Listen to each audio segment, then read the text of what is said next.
Hello viewers and welcome to another match of Warhammer 40,000 Conquest. My name is Mitch and I am the Hive Tyrant. Today I'm delighted to present you with another featured match taken from Sam Mann's Black Crusade, his online Conquest LCG competitive league. This is going to be the first single elimination round. It's the current top 32 of the tournament, and between both of our players featured today, whichever one ends up winning is going to move on to the top 16, but the loser is going to be eliminated from the tournament. At the top of the screen, we have Eric Keelback, better known as Octagon user Whiteblade111, and at the bottom of the screen, we have Vodders. So this is going to be a Zerathor versus Ragnar match. Looks like both of our players are opting to keep their opening hands, and our initiative token is going to begin in the possession of Vodders. He's got actually a fair few interesting cards. He begins the game with his signature attachment, which is worth 3 shields. He's got a Drop Pod Assault, a Space Marine staple. He also happens to have a Crushing Blow. Note that our first 4 planets all have blue technology icons, so if we see a hyper-aggressive Ragnar, he might be able to eke out a victory against Zerathor before Zerathor can really leverage all of that damage amplification. We've got a couple copies of Righteous Initiate, and this makes me wonder if Vodders is almost coming into this with the expectation that our only player to go undefeated in Swiss, Eric, who went 6 wins, no losses during the Swiss rounds, he kind of established a reputation for being a Zerathor player. Righteous Initiate, it has the Unstoppable specialization, so it shirks the first point of damage it suffers each round, and therefore that could be just great against Gleeful Plague Beast, against Rotten Plague Bears, any number of different effects. So Righteous Initiate touches down on planet number 4, and then on the opposite end of the table, we've got a Rogue Trader position at planet number 5. Something absolutely horrifying to see is that Eric started with 3 of his 4 signature army units, Zerathor's Flamers, which alongside Zerathor can attack for 3 and then be sacrificed for 3. So here at planet number 1, a nice beefy threat played out by Eric. He's got a Snakebite Thug, which is going to make things relatively difficult for Ragnar to deal with. But at planet number 1, we're going to see Veteran Brother Maxo, so 2 command icons conveniently beats 1, and if Ragnar and Zerathor both show up at that planet, that could be Ragnar being able to ping Zerathor for 2 damage, plus a possible copy of Crushing Blow, plus Frostfang could be a great shield, Drop Pod Assault could assist in a bloodying, and if our Space Marine comes across some additional resources, then Veteran Brother Maxo might be able to toss out a Righteous Initiate as well. And these are particularly great in a Gleeful Plague Beast context, just because that Unstoppable specialization gets triggered. They've still got 2 HP, and then they've got 3 attack for the remainder of the round. But looks like both of our players are deciding where exactly they want to send their Warlords. Currently, we've got another copy of Rogue Trader positioned at planet number 2, and planet number 5 for Eric. We've got a Rogue Trader sitting at 3 for Vodders. And that is going to be pretty much that. Planet number 1, the planet currently under contest, is going to be Aatrox Prime, where you pick the enemy HQ or an adjacent planet and deal each enemy unit a point of damage. Really, the best case scenario is, I guess, this Rogue Trader dies, or Zerathor and or the Snakebite Thug or Ragnar retreat, and something ends up getting blasted. But looks like Ragnar is going to show up at planet number 3, which is an interesting choice. I guess that's Yavvarn, where you can put units into play. Normally not necessarily something you see a Space Marine go for. Zerathor dissimilarly arrives at Planum, so he's going to have the chance to potentially kill off this Righteous Initiate, but this also could kind of, well, I was going to say it could blow up in Zerathor's face, but the only thing blowing up is likely to be this copy of Zerathor's Flamers. So we'll get to Planet 4. Let's talk about Planet number 1. The Veteran Brother Maxos is going to have initiative. He'll be able to swing for 2. He's not going to be able to kill the Snakebite Thug. We'll see if it ends up taking a couple points of damage. We see a copy of Slaanesha's Temptation discarded as shields. Note, during our command phase, Vodders came across 1 card and 3 resources. He got a Drop Pod Assault, which is fantastic for him. Note he's got 4 resources, so let's see if Zerathor is going to have to suffer for having the audacity to be sitting at a planet. The Snakebite Thug is going to be taking a swing, but it looks like there is actually an action first. So this Righteous Initiate is going to be entering play at planet number 1. And we'll have to see what the Snakebite Thug does. So it maintains its attack directed against Veteran Brother Maxos. Will we see a card discarded as shields or not? All we've got is Frostfang and Crushing Blow, and you're definitely going to want to save that Crushing Blow for Zerathor if at all possible. We see Frostfang discarded as shields, and now the shitty thing about this is this Righteous Initiate is only going to be able to deal out a single point of damage to the Snakebite Thug.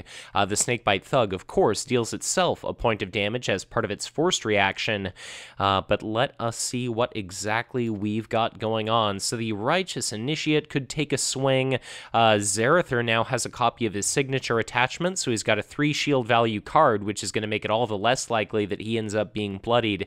And if we ever end up seeing a large number of Space Marine units sitting upon one individual planet, Mark of Chaos is going to be a fantastic opportunity to deal out, say, a wave, a concussive blast of 2 damage to each and every enemy unit present at that planet, and affix to something like a Zerathor's Flamer. That is absolutely horrifying. But I guess at planet number 1 here, let us see if Eric is going to retreat. If he stays with the Snakebite Thug, he'll have to discard the Mark of Chaos to keep it alive. Looks like Whiteblade does decide to stay. He must be bound and determined to remove this Veteran Brother Maxos from the face of the Traxxas sector, because it's going to be our Space Marine's chance to swing first. He'll do so presumably for 2, and then that is going to be a dead Snakebite Thug, because why not retreat with a unit? Yeah, so there you go. I was going to say, why wouldn't you have retreated unless you were going to be saving it? So let's see if this comes back to bite Eric in the ass, but he's already spent a 2 shield value card. He's already spent a 3 shield value card, but then again, so has our Space Marine. Note, Vauders now only has 2 resources because he threw out that copy of Righteous Initiate, so I think it's probably unlikely that he's going to be able to bloody Zerathor, but let's see what happens. Snakebite Thug deals itself another instance of damage, and the Righteous Initiate is going to be able to take a swing, kill that Snakebite Thug, and then Aatrox Prime is going to be able to fire and kill off this copy of the Rogue Trader, because as we can clearly see, Zerathor has no actions whatsoever to use.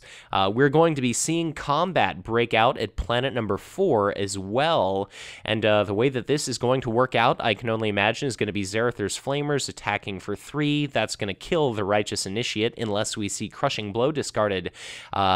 But because Zerathor isn't going to want to take a, swing of 3, for some reason the Zerathor's Flamers fails to kill the Righteous Initiate, it's going to be sacrifice Zerathor's Flamers in order to, just deal the finishing blow to the Righteous Initiate. So looks like no trigger for Yvarn, so I can't help but wonder, I'm not exactly sure what Vauders was hoping to accomplish by sending his Warlord to that planet. Like, it probably would have been strictly more beneficial to send his Warlord to planet number 5.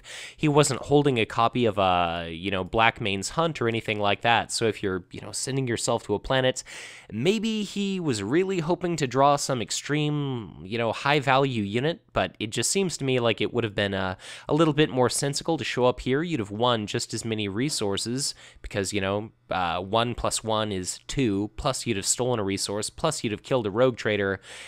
So whatever Vauders' thought process was, that Righteous Initiate is going to be handily killed off. No shield cards discarded. We see an HQ phase come and go, and that is, of course, going to be 2 cards and 4 resources for both of our players. The initiative token passes over to Mr. Keelback.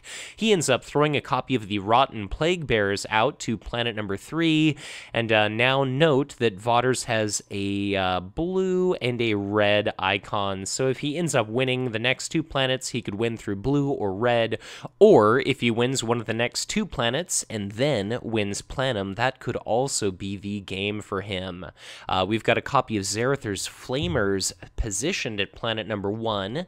Note, Zerathor's got initiative, so if Zerathor shows up to that planet, he could guarantee a swing of 3 and a sacrifice of 3. Looks like Ragnar has passed early, and now things are looking all the way bad for Ragnar, because look at this bit of a shit show here.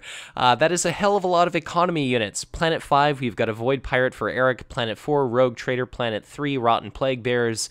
Zerathur's Flamers, 3 copies across planets 2 and planets 1. Note, when Eric won a battle there at Planum, he had the opportunity to move one of his signature arm units to a planet. I believe it was planet number 1. Zerathur is going to show up at planet number 1. Ragnar instead arrives at planet number 2, so he might be trying to set himself up for the following turn to potentially win this planet. And then, who knows, if he can manage to capture Planum, then that could end up being the game for our Space Marine, but we'll definitely have to see how things go for him, because check out this enormous discrepancy. Whiteblade, 4 cards, 5 resources. Space Marine, 1 resource. Drop Pod Assault is really good, but I'd rather hedge my bets and rake in at least some economy, so we'll have to see how things end up going. Whiteblade is sitting on 2 copies of Tzeentch's Firestorm. He's got 9 resources, and that is a hell of a lot of dead Space Marine unit. He's also got a copy of Inquisitor Caius Roth, which seems a little bit silly. Something tells me he may not necessarily need to use that against an opponent that only has, well, I guess 5 cards, but a lot of unusable effects at present. We've got a Void Pirate, and then we've also got the signature event, Infernal Gateway for Eric, so definitely making Zerathur look like a rather powerful warlord. He ends up triggering Ossus 4 with Planums. That's going to be +1 resource for Eric, putting him at 10, -1 resource for Vaughters, and then currently, that is going to be Yvarn under contest. So we've got a dead Rogue Trader killed off by Ragnar. Once again, Yvarn is not triggered, and it seems like Vaughters perhaps has an unhealthy fascination with that planet. But I certainly understand him wanting to set up that Righteous Initiate, so I cannot fault the fellow. Vaughters currently sitting at 10 resources. Interesting distribution of cards in his hand. He's got a Rogue Trader and a White Scars Biker. He's got the 2 Drop Pod Assaults, so let us see where exactly he sends his dudes. I think a pretty wise commitment for my homeboy Zerathur here might end up being at planet number 2, which would be a possible victory condition for Ragnar, or he could just be not hyper aggressive, but he could just show up at planet number 1, try to block off his opponent, but in regard to just wherever Ragnar might send himself, I'm not exactly sure.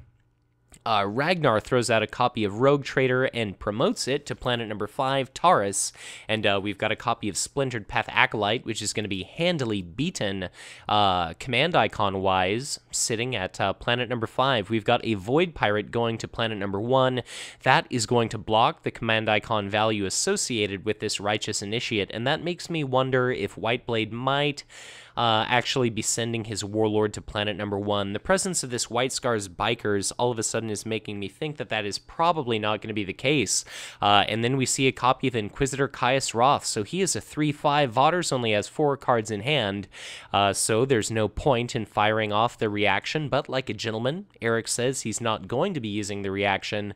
I guess technically you probably, well, I suppose it says if able, so whether or not it would affect the game state, and therefore, you know, a card has to have the ability to affect the game state for you to be able to use it, and I guess if able, you know, why am I even talking? Regardless, both of our players are deciding where exactly to send their warlords. If Ragnar goes to planet number 1, he's going to maintain initiative.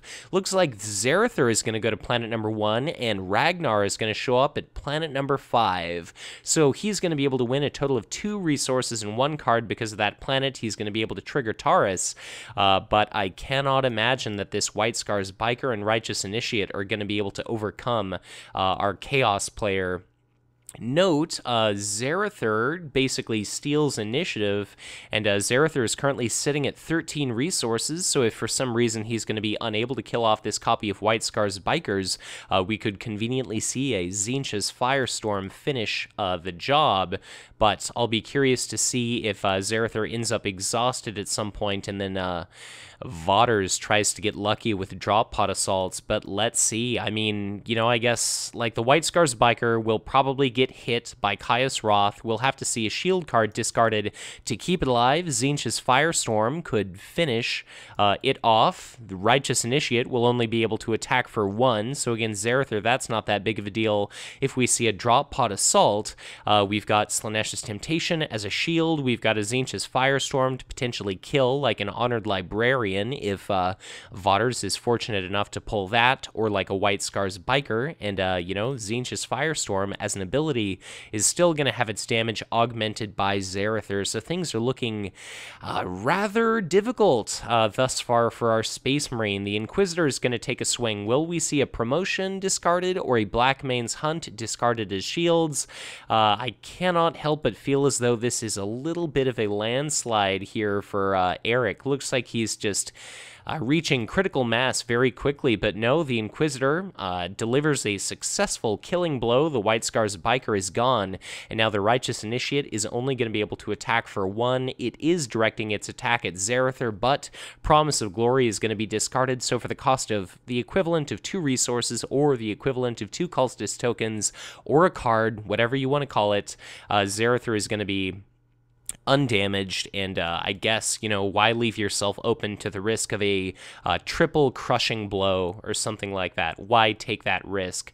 Zerathor himself takes a swing of 2 at the Righteous Initiate, and this is pretty interesting. So, the Unstoppable Specialization kicks in, it's only going to take 1 point of damage, and now it's going to have a total of 3 attack value until the end of the phase, but Zerathor is going to be able to attack first, and I suppose I actually forgot. The Inquisitor Caius Roth was attacking for a grand total of 4, because it's even neutral units that have their attacks augmented, but looks like we are going to see at least 1 Drop Pod Assault, but I can only imagine we're also going to be seeing at least 1 Tzeentch's Firestorm, so let us see it.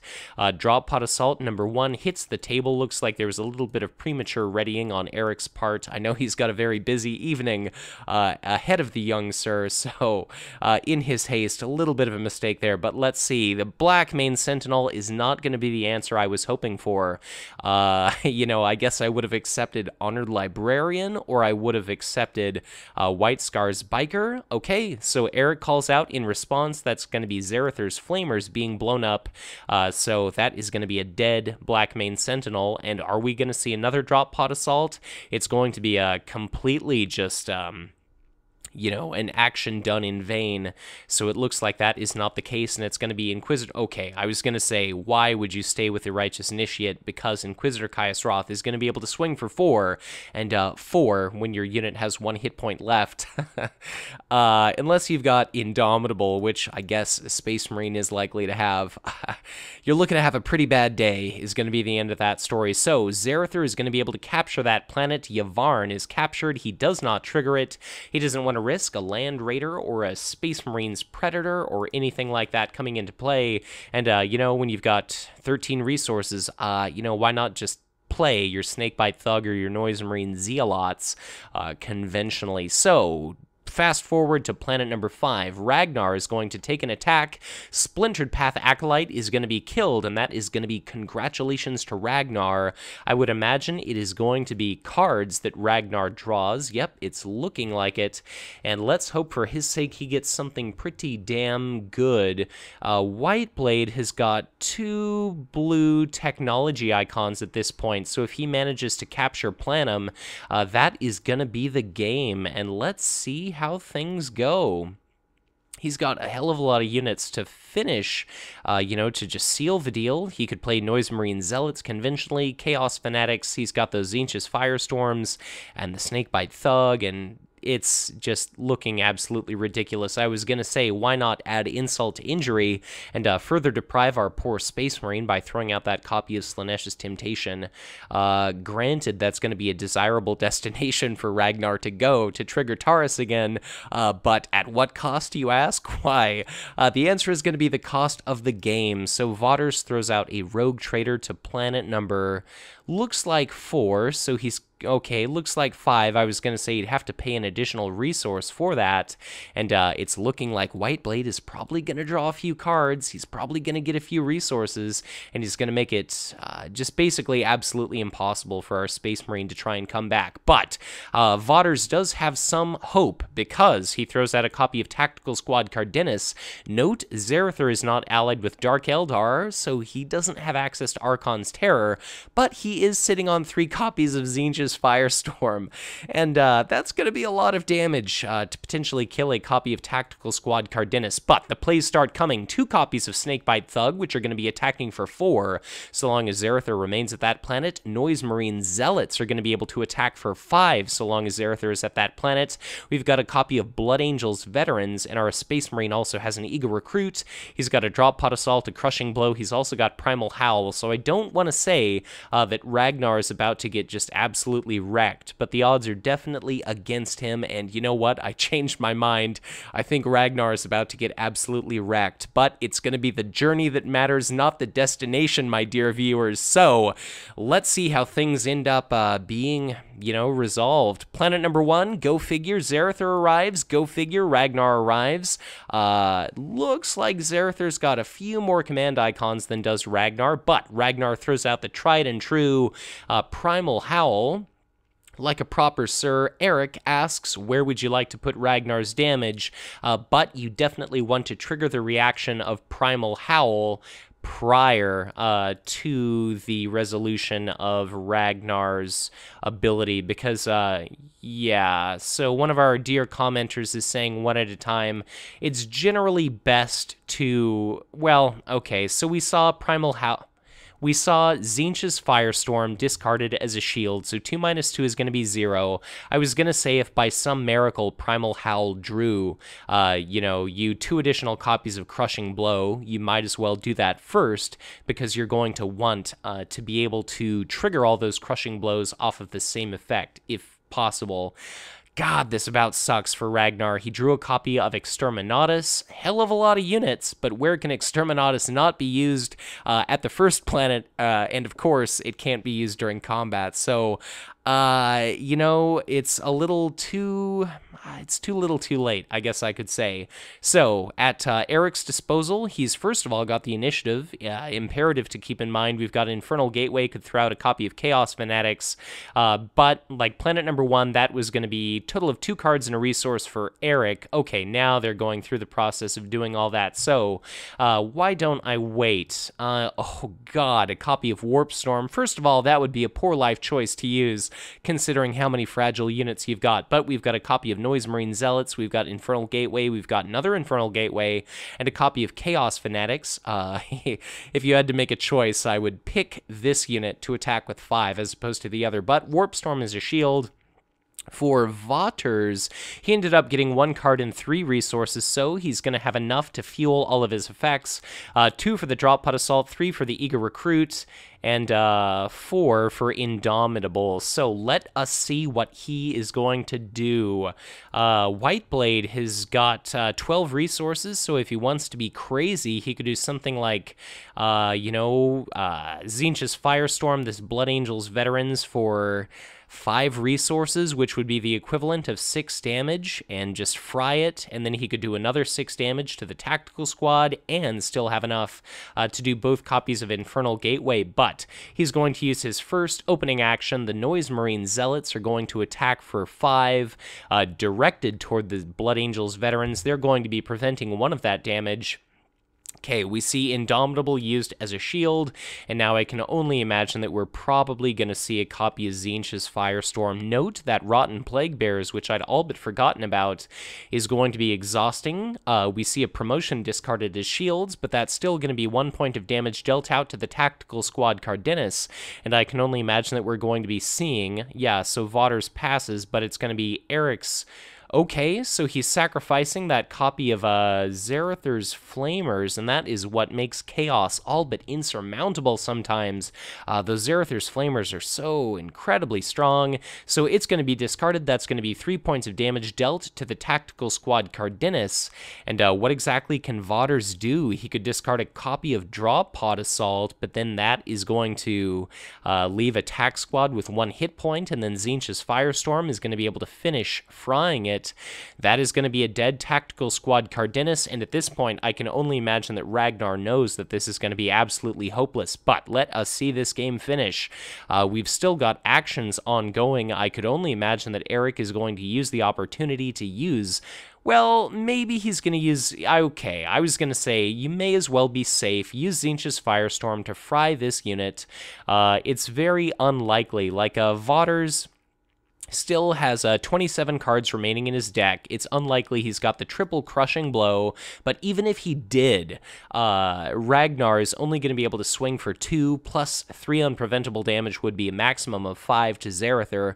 That would not be sufficient to kill Zarathar, but we see another copy of Drop Pod Assault. That is going to be Veteran Brother Maxos. So that was 1 action for our Space Marine player. Prior to our Space Marine being able to use Maxos, it's going to be Eric having an opportunity to use an action of his own, and I can only imagine that said action is going to be a copy of Tzeentch's Firestorm here. So how much is it going to be?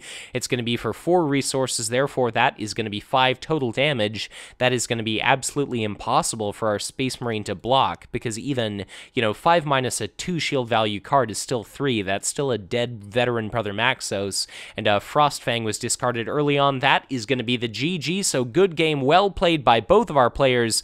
There was absolutely nothing that Ragnar could try to do to overcome this. Ragnar could have taken a swing for 2 at something. He could have thrown out that copy of Eager Recruit. There could have been a crushing blow somewhere, but even had Zarathar been beaten away from this planet, there was just such a colossal number of units. There was no way that Ragnar alone, even with the assistance of an Eager Recruit, could have won that one. So like I said, a good game played out by both players. Eric, I consider this a bit bad manners here, so gonna call you out, Eric. You went undefeated in Swiss. You beat me, you bastard, so don't be an asshole and don't show your opponent your cards. But dear viewers, I hope you enjoyed this video. If you have any interest in signing up for the Black Crusade League yourself, I would definitely recommend doing so. We're in the process of determining the champion now that we've moved on to the finals, but it's only going to be a matter of time until the current season concludes, and then Sam and myself are both going to be looking for registrants for our upcoming season. This time we saw a record-shattering 115 unique, different individuals all signing up, some of the best players in the world, some of the worst players in the world, and I most definitely recommend you sign up and give it a try. It's a great reason to get in at least 1 match of Conquest each week, and if it were not for this league, I'd probably not play at all myself. So I strongly recommend you sign up, and as always, if you enjoyed this video, be sure to hit that like button and subscribe to my channel if you've not done so already, or if you are already subscribed, I always encourage you to share this content, because the more individuals there are that stumble upon these videos, the more people will see Conquest LCG, they might join our community, and of course, all the greater we are in number, the greater message we send to Fantasy Flight Games telling them to continue to support this fantastic product. If at any point you'd like to get in touch with me, I would encourage you to do so through Facebook or on Twitter, and if you'd ever like to contribute or make a donation to help support and improve the Hive Tyrant channel, I would be absolutely honored were you to consider contributing maybe $1 or $2 on a strictly monthly basis to my Patreon. But as always, thank you so much for watching, and once again, be sure to check back in again soon for much more Conquest LCG content to come.